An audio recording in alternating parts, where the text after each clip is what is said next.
Vous, spectateurs, simple moldu quand vous regardez une émission de télévision. Vous ne voyez que le show, que le spectacle. Mais en réalité, ce sont des dizaines, voire des centaines de personnes qui travaillent derrière ces émissions. Parmi eux, il y a ceux qui vont s'occuper des caméras pour capter l'image, ceux qui vont s'occuper d'éclairer la scène, donc la lumière. Et forcément, pour que vous puissiez entendre quelque chose, il y aura une équipe son. Et pour que ces centaines de personnes s'organisent et se coordonnent pour faire une émission de 2 heures, eh bien il faut des chefs d'orchestre. Et ces personnes-là, on les trouve dans un lieu très particulier qui s'appelle le car régie. Mais alors comment est-ce qu'on réalise une émission? Et peut-être la chose que vous connaissez de ces car régies, je vous montre des images, eh bien ce sont ces multitudes d'écrans qu'il y a face aux réalisateurs qui sont en réalité des retours caméra qu'il y a sur le plateau. Et face à toutes ces caméras, le réalisateur choisit, il décide quelle image apparaît chez vous dans votre téléviseur. Maintenant, laissez-moi vous présenter les 2 personnages principaux de cette vidéo. Franck Broca, qui est réalisateur d'émissions en direct en France. On peut compter dans son palmarès The Voice, La France en incroyable talent, Touche pas à mon poste, La Nouvelle Star, Secret Story, la Star Academy et plus récemment l'Eurovision. Et Julien Gutiérrez, son acolyte avec qui il réalisera toutes ces émissions. Et c'est Julien que j'ai suivi au quotidien pour pouvoir réaliser ce reportage qui nous intéresse aujourd'hui. Il a créé un logiciel qui permet de révolutionner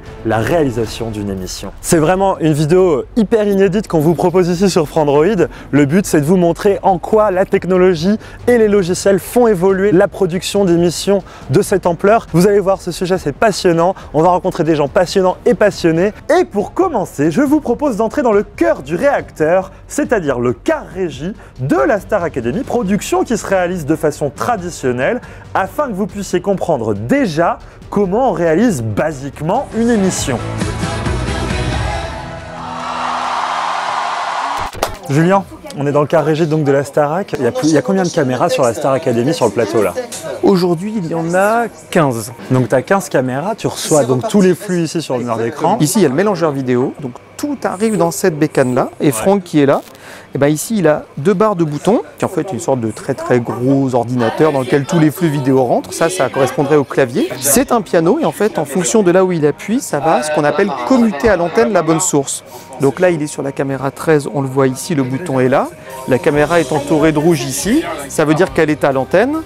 Et là il vient de passer sur la 4, il a appuyé sur le bouton 4, ça a commuté la 4 et donc techniquement en faisant ça demain soir en direct, c'est comme ça qu'il fera le montage en direct que les téléspectateurs auront chez eux. Et tous ces moments-là sont préparés en ce moment même pendant les répétitions, notés par Sophie qui elle donc travaille script donc qui est au chronomètre et au papier. Bien sûr, et au papier, et qui donc va dire à Franck, attention, dans 3 secondes, là on a prévu la grue, grand large, etc. Alors là je vais faire un truc qui est très grave Julien, je m'assois à la place du réal. Est-ce que je peux réaliser la Starac du coup, c'est bon? Bah oui. Tu m'acceptes dans ton équipe. Voilà, tu as la barre programme. Comment tu repères là les caméras, ça marche comment? Eh ben, elles sont toutes là, la 1, la 2, la 3, la 4, la 5, elles la 6. entourent le truc. Exactement. Mais attends, mais c'est hyper dur, faut connaître les boutons par cœur avec les doigts là. Il y aura le step, top de step, Step sera la 13. La 13. Oh mon dieu. Je suis en train de foirer la réalisation de la Starac. Sur des émissions comme ça où ça chante, généralement on a un peu une tripotée de micros. Hein. Regardez un peu moi cette table. C'est la Fnac des micros. Vous voulez lequel? Il y en a quelques-uns quand même. Hein. Bon alors là on est sur le plateau de la Starac. Vous avez vu à quoi ressemblait la réalisation d'une émission basique. On change les caméras avec le mélangeur, donc on commute comme ça comme un piano. Et là je vous propose d'aller voir quelque chose de révolutionnaire. C'est le logiciel Live Edit. Et dans un premier temps, on va se retrouver dans les bureaux de Live Edit à Paris, chez Julien, le réalisateur donc de l'Eurovision, qui va nous montrer comment il prépare la réalisation des prestations de l'Eurovision. Allez, je vous suis, c'est parti. Julien, là on est dans ton bureau, c'est là que tu travailles. Live Edit, c'est écrit au-dessus. Hein. Dis-moi, là je vois Rihanna qui est à l'écran. Live Edit, c'est en fait un outil où simplement tu as une timeline. Et le réalisateur va créer toute l'histoire en vidéo en faisant le découpage plan par plan de toute la séquence. Donc là, dans la séquence du Super Bowl, et ben en fait, quand tu te balades dans la timeline, tu vois qu'à ce moment-là, par exemple, tu as la caméra 7 avec un chorégraphie centrée en plan large. Puis après, et ben, tu as le plan de la caméra 8 qui a un plan à 45 degrés sur le côté, etc. avec Rihanna en haut, etc. Ce qu'il faut comprendre, c'est que Live Edit, c'est un logiciel sur lequel on va travailler avant le jour J de l'émission. Le réalisateur va déjà décider de quel plan apparaît à quel moment pendant le show. Après avoir fait ce travail préparatoire, il va le partager à toutes les équipes. Le son, la lumière, les effets spéciaux et ses caméramans. La promesse, c'est une optimisation du temps conséquente. Tout le monde est prêt le jour J et sait ce qu'il a à faire. Mais comme je le disais, ça demande de se préparer en amont. On est à 1 mois du spectacle que tu vas réaliser. Exactement. Et là, tu me dis, Arnaud, faut que tu viennes parce que là, c'est en ce moment que je suis en train de tout préparer. Qu'est-ce que tu reçois à l'avance pour pouvoir concevoir la réal? Et ben en fait, ce qui se passe, c'est que les pays, donc ce qu'on appelle les délégations, donc là on va avoir 16 délégations, 16 pays qu'on accueille à Nice sur l'Eurovision Junior, nous envoient ce qu'on appelle une dry rehearsal, donc c'est un plan large, de la chorégraphie avec des doublures. Si je t'ouvre la France, donc tu vois par exemple typiquement, l'idée c'est de dire on va commencer au Steadicam, donc tu mets la caméra à 12, et là je lui dis catch her eyes. Là mais attends, mais il y a un truc que je comprends pas Julien. Tu me dis là il y aura ça, là il y aura ça, là il y aura ça. Tu te bases sur juste ce que tu as dans ta tête, quoi. Mais c'est ça la réalisation, en fait c'est comme du cinéma, c'est-à-dire que je pense que tout le monde a déjà fantasmé ça quand tu aimes l'image, tu fermes les yeux et tu vois les plans en fait. Bah après, une fois que tu l'as fantasmé, c'est à toi d'écrire ce que tu as fantasmé pour pouvoir le restituer de la meilleure manière. Ouais. Donc là tu démarres, tu as le gros plan de la main, ça recule, ouais. Et là je vais lui dire turn around the piano. Live Edit, c'est aussi un logiciel qui est très pratique pour les techniciens. Ça va leur permettre d'organiser et de programmer les jeux de lumière bien avant le jour J du tournage. Contrairement à une émission plus traditionnelle qui serait faite sans Live Edit, où la préparation de ces jeux de lumière se ferait sur les répétitions, donc la veille ou le jour même du direct. Je vous propose qu'on aille rencontrer Yannick, qui est la personne qui s'occupe de la lumière sur l'Eurovision Junior, pendant sa période de préparation sur l'émission. Là, on se trouve ici, dans quelques plans, on se trouve du coup à la lumière. Tout à fait. En train de programmer tout ça. C'est du show TV où on aura le logiciel qui sera en train de communiquer avec le logiciel de prévisualisation lumière. Alors là je parle pas très fort parce que actuellement derrière cette porte là se trouve la programmation lumière de l'Eurovision. Ils sont assez concentrés. Alors ici le travail il est assez complexe. On a Marvin ici qui s'occupe de la direction artistique des différentes prestations de l'Eurovision. Donc il a des indications de chaque pays et lui il essaye de faire matcher ça sur le plateau de l'Eurovision.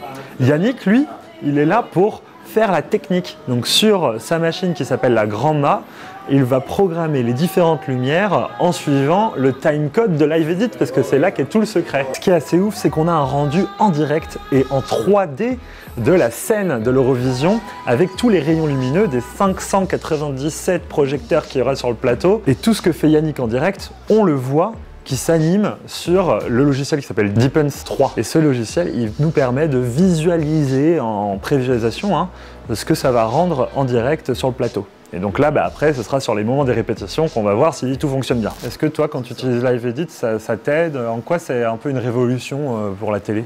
Jusqu'ici, quand on faisait des shows time-codés, pendant les encodages, on n'avait jamais tout synchronisé. On n'a pas beaucoup d'infos quand on travaille. C'est compliqué parce que on a un écran avec la vidéo, un écran avec la lumière, un écran avec le timecode. On est tous séparés. Là, le Live Edit, c'est vraiment une révolution pour ça, moi, je trouve. C'est qu'ils arrivent à tout coordonner et on fait la barre d'espace et on a tout qui est calé. Voilà. Donc, dans le Deepens, j'ai la vidéo qui est calée et j'ai les changements de caméra qui se font. Et artistiquement, est-ce que tu trouves que ça permet d'aller plus loin? Oui, parce qu'on se projette.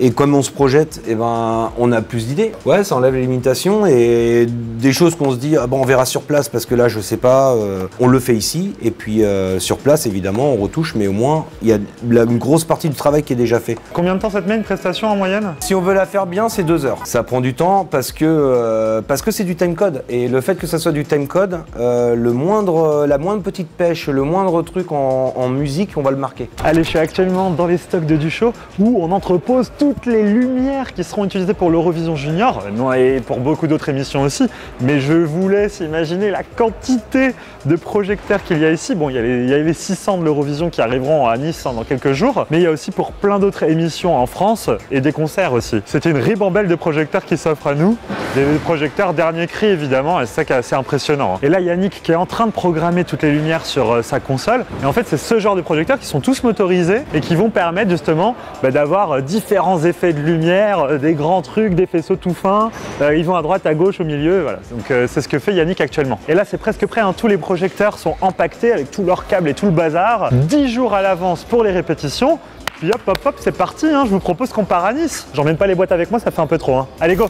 Je pense que vous commencez à comprendre ce que peut apporter un tel logiciel dans la production d'émissions télé. Une fois que le réalisateur, il a toute la réalisation en tête et du coup dans le logiciel Live Edit, tout le travail, c'est qu'une fois arrivé sur le tournage, et c'est toutes les questions que je me pose avant d'arriver à Nice sur le tournage de l'Eurovision Junior, ça va être de communiquer ces informations-là à toutes les équipes. Et comme je vous le disais, ce sont des centaines de techniciens. Bon alors là, je sors du palais Nikaya où est tournée l'Eurovision et regardez ce qui se trouve ici, tous les cars régis. À l'intérieur, il y a Julien qui réalise actuellement l'émission, mais surtout, toute la tech, regardez-moi cet amas de câbles qui va jusque là sur Groupe Électrogène, mesdames et messieurs, ici même, au cas où il y aurait des coupures d'électricité, enfin bref, tout ça c'est sécurisé, mais quand on regarde, regardez-moi ce passage de câbles au sol, on se dit que là, ça c'est du bon cable management parce que là tu as une autoroute de câbles, je veux dire qu'il y en passe des choses là-dedans. Ce qui est intéressant de noter, c'est que Franck Broca reste réalisateur sur cette émission au cas où il y a besoin de revenir à une réalisation manuelle s'il y a un problème avec Live Edit, mais c'est Julien le réalisateur des prestations avec Live Edit parce qu'on a vu tout le travail préparatoire qu'il a pu faire, et le travail de Franck Broca là maintenant, c'est de réaliser les petites interludes, le moment où les animateurs arrivent sur scène ou quoi, parce que ça on va pas le faire avec Live Edit, sinon là il faudrait qu'ils apprennent une chorégraphie millimétrée et c'est trop dangereux, trop risqué. Et là vous allez voir la différence parce que je vous mets un extrait quand c'est pas Live Edit qui réalise, donc Franck à la main. Top 5, top 11, doucement. Gala 13, très bien 13. Continue 13. On entend très clairement Franck donner tous les ordres à tous les caméramans. Et maintenant, l'ambiance dans la régie quand c'est Live Edit qui réalise.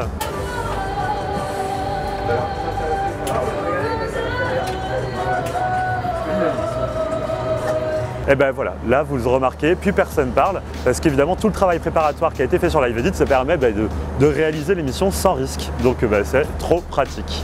Hop hop hop. Alors déjà, pourquoi la régie est-elle dans un car? Parce que oui, beaucoup d'émissions utilisent des régies, donc c'est le lieu où se trouve le réalisateur et toute son équipe, on va dire fixe. Par exemple, ici chez Frandroid, on fait des émissions sur Twitch et notre régie est fixe dans une pièce à part de studio. Mais pour des grandes émissions télé qui vont être dans des lieux qui ne sont pas forcément des studios de tournage et qui ne sont pas à récurrence quotidienne, par exemple des émissions comme The Voice, Danse avec les stars, où on installe et on désinstalle tout le plateau à la fin de chaque saison, eh bien on installera le réalisateur et son équipe dans une régie qui sera construite spécifiquement pour les besoins de l'émission. Et on les appellera car régie, puisque c'est littéralement dans un car ou un camion aménagé que tout ça se trouve. Un prestataire prépare le car régie pour les besoins de l'émission, et une fois que le plateau est en place, le car régie est déplacé jusqu'au lieu du tournage pour pouvoir procéder à la réalisation. Allez, on continue la visite. Ici, nous avons nos amis opérateurs magnéto.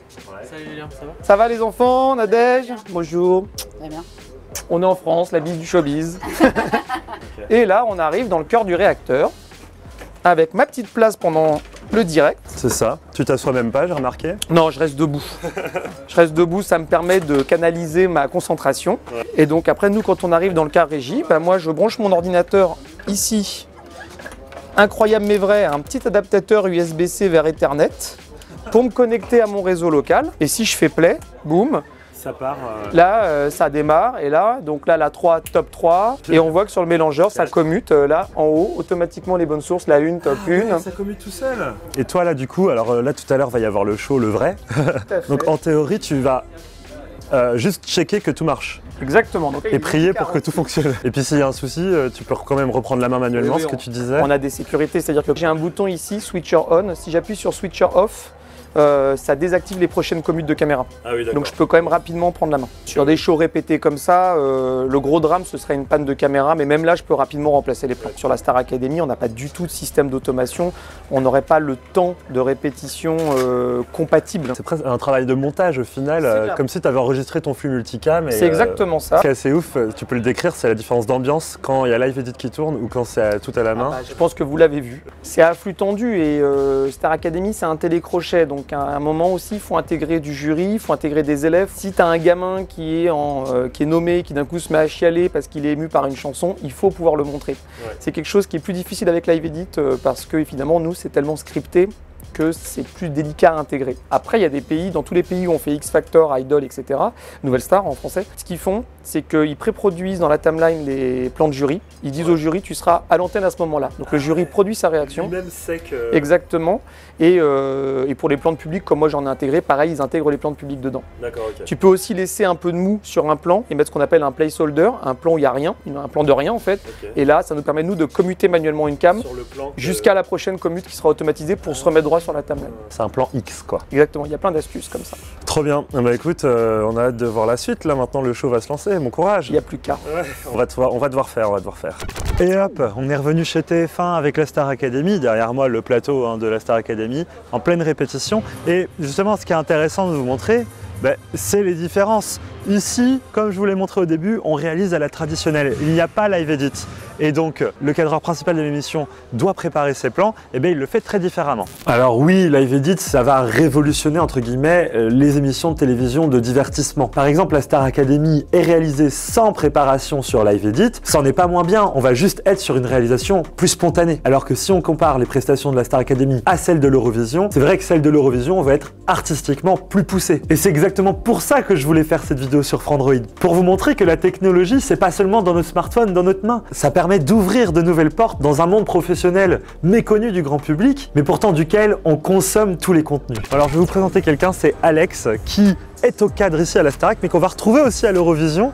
Alors Alex, j'aimerais bien, de manière traditionnelle, comment tu prépares tes différents plans, parce que parfois, hop, le réalisateur passe sur ta caméra. C'est le but de la journée d'aujourd'hui qui est les répétitions. Ouais. On voit les chansons plusieurs fois, on l'écoute d'abord une première fois pour le son, donc là on sait pas, donc on propose des plans.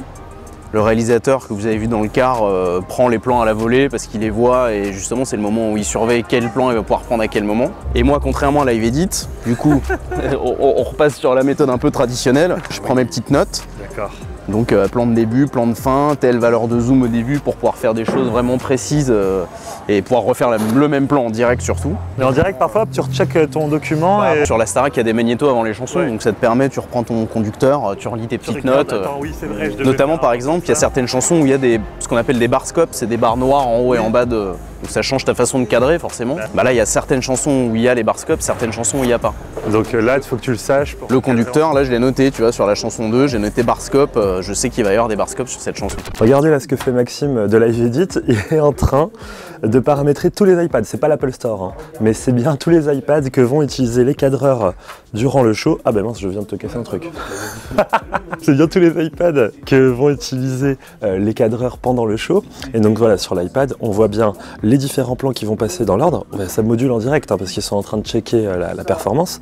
Et du coup, on voit à quel moment le plan passe. Là par exemple, il va passer dans 2 secondes. On voit des indications, rester en place, plan large, plan de groupe, etc., avec les mouvements. Et on voit bien tous les différents plans qui vont passer. Et donc il y a des iPads mini, des iPads Air, des iPads 10.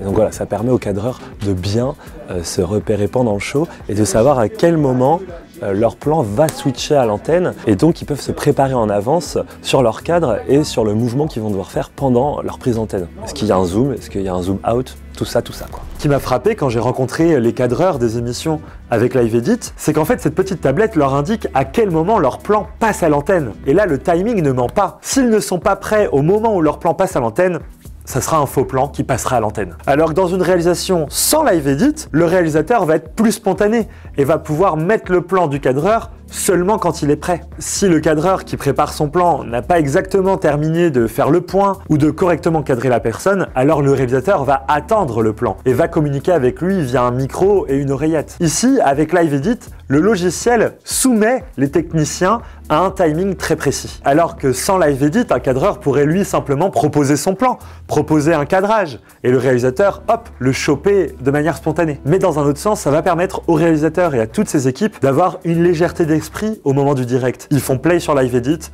et la réalisation ne foirera pas. Tout ça en assurant une espèce de créativité artistique un peu plus poussée. On aura pu réfléchir à nos plans à l'avance. Bon Yannick, Ça, là, les gens, pour eux, ça a fait 2 secondes, mais il y a une petite ellipse temporelle quand même. Il s'est passé presque un mois. Là, maintenant, devant toi, il y a la scène immense de l'Eurovision Junior. Donc là, par exemple, comment ça se passe? T'as tes programmes, c'est toi qui lances? J'ai enregistré tous les tableaux en entier dans le live edit, enfin dans le timecode. Après, je fais juste l'envoi du premier. À chaque fois, bah, la petite bascule de l'Eurovision, la fameuse. Ouais. Voilà. Chaque sortie de magnéto, je passe au noir et j'envoie la fameuse bascule de l'Eurovision. Wow. Donc la seule pression que j'ai en réalité là, c'est d'envoyer la bascule au bon moment. D'accord, donc toi t'es là au taquet, t'attends l'ordre de qui du coup à ce moment-là? Je me suis fait un repère sur les magnétos, chaque sortie de magnéto on a le drapeau. J'ai adapté toutes les bascules avec les couleurs du drapeau. Donc chaque bascule n'est pas la même, on a à chaque fois la couleur du drapeau dans la bascule. Ah il bosse hein. Donc dès que je vois le drapeau, c'est mon signal. Pouf, j'envoie la bascule, ça match nickel. Okay, et ensuite le timecode prend le relais. En termes de lumière, c'est vrai que c'est hyper impressionnant. Tu m'avais dit. Il y a un peu de matériel, oui. Bah, il y a un peu de matos, ouais. 14h pétante, la première répétition vient de se terminer. Il y a un petit break pour manger et Julien va arriver avec ses cadreurs. Le but, c'est que sur les performances qui ont été tournées ce matin, on puisse réanalyser chaque plan et que dans la timeline de Live Edit, on puisse se dire attends, Coco, toi, t'apparais à ce moment-là, donc il faut que ton zoom, il aille au bon moment. Donc là, voilà, on réajuste chaque truc. Puis ce soir, il y a encore une répétition. Et là, on va la refaire bien propre. Et c'est parti. En plus, il y aura du public ce soir. On le regarde une première fois en entier. Pour bien se rendre compte de tout, c'est important que vous ayez la vision globale de la performance pour voir les petits ajustements parce que la plupart des choses, vous allez les noter tout seul.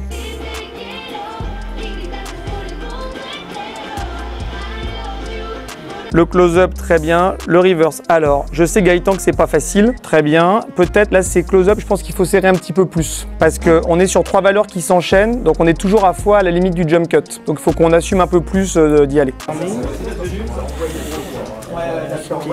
Là, nous sommes en pleine préparation. Ça va être la dernière répétition avant le grand show demain. Et bah là, ça s'active, on voit tous les candidats qui se préparent, regardez là dans les champs, c'est assez impressionnant. Là, je suis avec Alex, salut Alex. Est-ce que tu peux me montrer sur ta tablette qu'est-ce que tu as comme information et qu'est-ce qui se passe justement? Et en quoi ça change ta vie de cadreur? Le but de ce logiciel, c'est qu'en fait, toutes les chansons ont été prédécoupées en avance, ce qui nous permet, nous, aux caméras, d'avoir cette partie de l'écran avec tous nos plans. Là, mon prochain plan, il est dans 10 secondes, il va durer 1 seconde.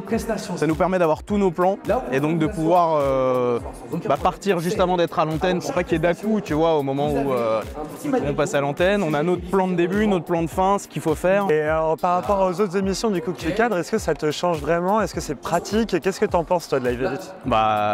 Nous les cadreurs, en général, on adore parce qu'on sait quand on va passer à l'antenne. Ouais. Sur une émission normale, c'est le réalisateur qui passe les caméras à l'antenne lui-même. Ouais. Certains réalisateurs annoncent les caméras, mais pas tous. Donc des fois, tu peux être un peu surpris, tu vois. Là, t'es jamais surpris parce que je sais que je suis à l'antenne dans 24 secondes, que mon plan il va durer 2 secondes et que je vais faire un plan américain. Et je sais qu'après, j'ai 38 secondes pour aller au plan d'après. Là, je filme avec une caméra Sony et un objectif Canon qui est le plus gros des objectifs Canon. Alors, c'est quoi la focale en millimètres? Alors, la focale, c'est un 8,2 mm au plus large et un 1000 mm au plus serré. C'est un 122 fois. Il y en a quelques-uns en Europe, on l'a demandé précisément pour l'émission et on l'a eu. Donc, ça permet d'avoir un plan quasiment que avec les yeux, quasiment sans le nez, quoi. T'as intérêt d'être stable, quoi. D'être stable et puis de faire le point surtout, parce que c'est nous qui faisons la mise au point. C'est pas une mise au point automatique. C'est pas une mise au point automatique, ça n'existe pas, donc plus t'es serré, plus c'est difficile de faire le point. Donc il faut être très concentré et très bien réglé et très bien. Voilà, mais c'est le meilleur matériel qu'on puisse avoir aujourd'hui, c'est le top, ouais.